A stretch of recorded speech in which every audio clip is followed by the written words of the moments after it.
Hey y'all, welcome back to the shop. I'm John Elwood with Elwood & Sons Woodworking, and today we are starting a project of an outdoor table.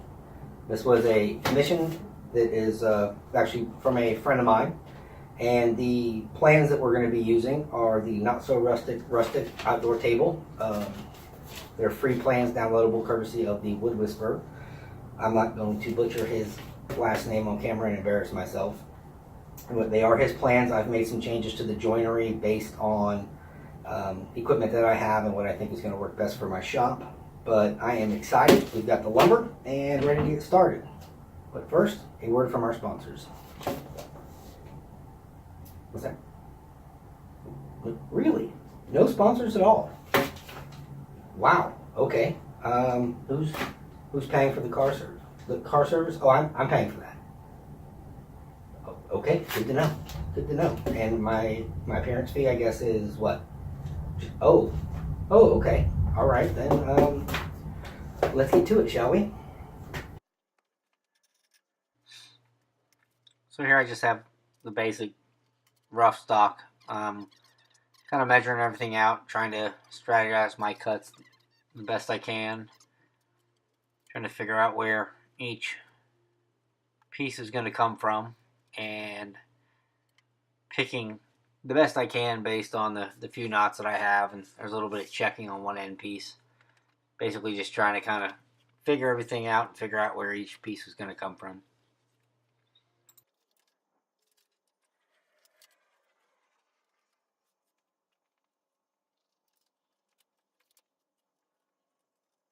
So I just want to stop here for a second and point something out. It was a mistake that I made that when I went to buy the lumber, I sat down with the plans, I sat down with my drawings, checked them probably 13, 14, 15,000 times, and came up with a board foot calculation that I needed to build this project. And I arrived somewhere a little over 60 board feet. I called, I got a price from the dealer, and factored in for a little bit of waste. When I got there, I ended up buying 77 board feet, which was well over what I had anticipated. When I was at the dealer, or the wood store, I was picking each board and saying, okay, I can get a tabletop out of that and get a stretcher out of that, a top and a stretcher, a top and a stretcher, but partially probably because I was a little nervous and a little bit in a hurry, maybe a little bit overwhelmed. I actually found that I am one board short of what I need. The error that I made was my board foot calculations were based on my final dimensions. So while that was accurate within reason of how many board feet I needed, it wasn't an accurate representation of how many board feet I needed to buy. And that was where my error was. When I sat down and started planning this out, I realized that I am missing one board to get the breadboard ends for the tabletop. I have an actual drawing, and this is what I will do moving forward. I don't know how well this will show, but I have an actual drawing of each board, and I started planning everything out. And I realized that I'm missing one board. I'm going to have to go back and buy one more for the breadboard ends. And they say to bring a cut sheet or a cut list to the lumber yard with you and check them off. And although I did that, in my excitement, I guess I missed one of them.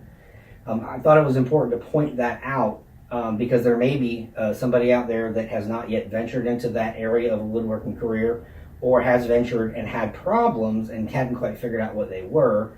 I thought it important to show my mistake and maybe somebody can learn from it. So moving forward, anytime I have a project like this, what I will do is contact the hardwood dealer and find out exactly for my 8-quarter stock, how wide are they and how long are they, and I will sit down and draw out boards and plan every single cut and make sure that I can get every single piece before I even send the quote out.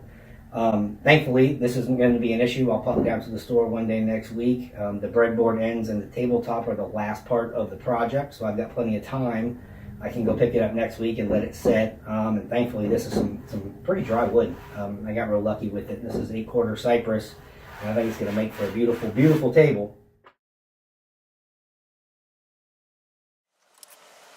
Here I am basically just taking the rough lumber and getting it down to a more manageable length using the chuck marks I laid out, basically just kind of getting everything as a tabletop or a leg or a stretcher.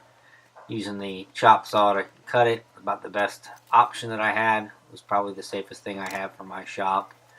Certainly not the best practices in having to use multiple faces, but at this point I'm more worried about getting it down to a manageable length and less worried about getting the exact perfect cut.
So here, as you can see, all I'm doing is basically prepping the stock for the glue up.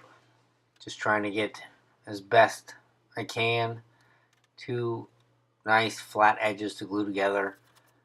I had a couple issues with it. Watching the video and editing, I see that part of my issue was the bottom side that I had not touched at all was probably making it a little bit more difficult to flatten, as you can see here. Eventually got all worked out, got some nice solid glue joints, and got everything in the clamps.